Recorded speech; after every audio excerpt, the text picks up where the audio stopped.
All right, welcome back. So just as a quick kind of overview of what we went over just now, these are the four stages of cognitive development by the psychologist Jean Piaget. And so as just a reminder, he recognized that children reason about the world in fundamentally different ways than adults do.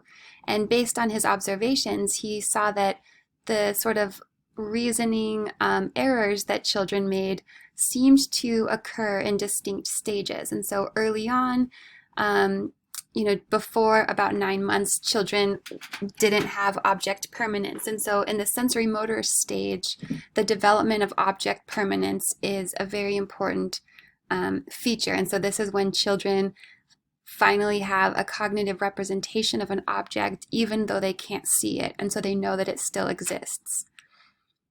And then, there's the pre-operational stage when children start to represent things with symbols like words and language. And then they can't really reason logically about things, but they can use symbols to convey their thoughts. Some of the limitations about this stage are animistic thinking, so thinking that things are alive, and so pretend play is really big in this stage.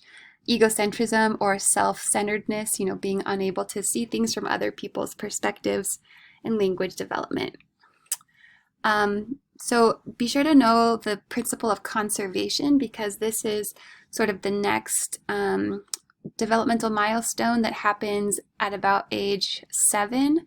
And so this is when people can recognize that if an object or a liquid or something changes shape, it doesn't lose mass or volume. It's still the same thing.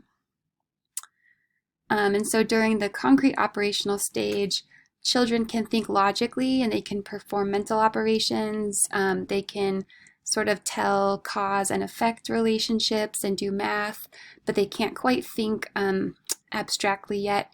And this abstract reasoning is really developed around age 12 and develops through adulthood. Some critiques about Piaget. So, he thought that development occurred in these really distinct stages, but some people think it's a little more gradual than that. And so, it's not like graduating from kindergarten to first grade. It's more like a change of seasons. And so there might be distinct stages, but the transition from one to another is gradual. It's not as abrupt.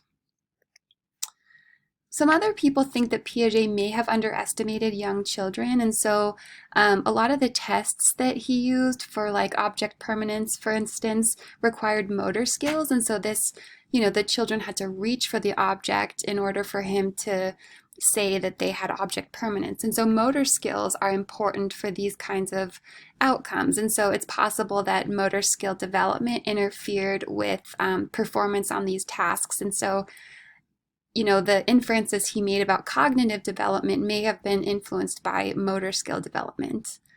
And so, it's important to give infants tasks that they can do with their motor development, so that they can really show what they actually know.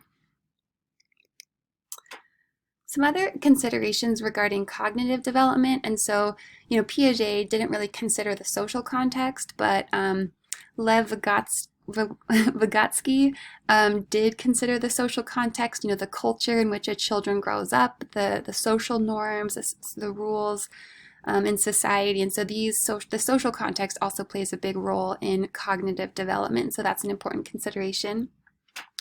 Another thing that Piaget didn't really note in his developmental stages, but the theory of mind is an important developmental milestone.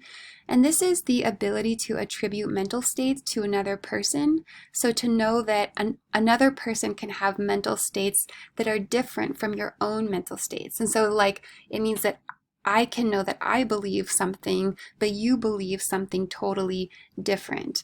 And so, so this develops around age 4, and prior to this, children don't really know that people can have their own attitudes and beliefs and just ideas in their head that are separate from what they are. One way that this is tested is with the false belief test. And so children, like I said, so children under the age of 4 are cognitively incapable of understanding that other people can hold beliefs that are untrue. And so again, this is just this, they just don't understand that people can have sort of their own unique mental states. And so this is tested with the false belief test.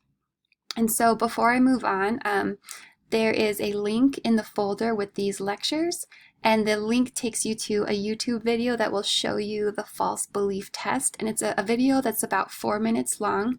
And so please go ahead and access that video, and I will cut this video, and so then when you're done watching the false belief test video, you can go ahead and come back and watch the third segment of this lecture.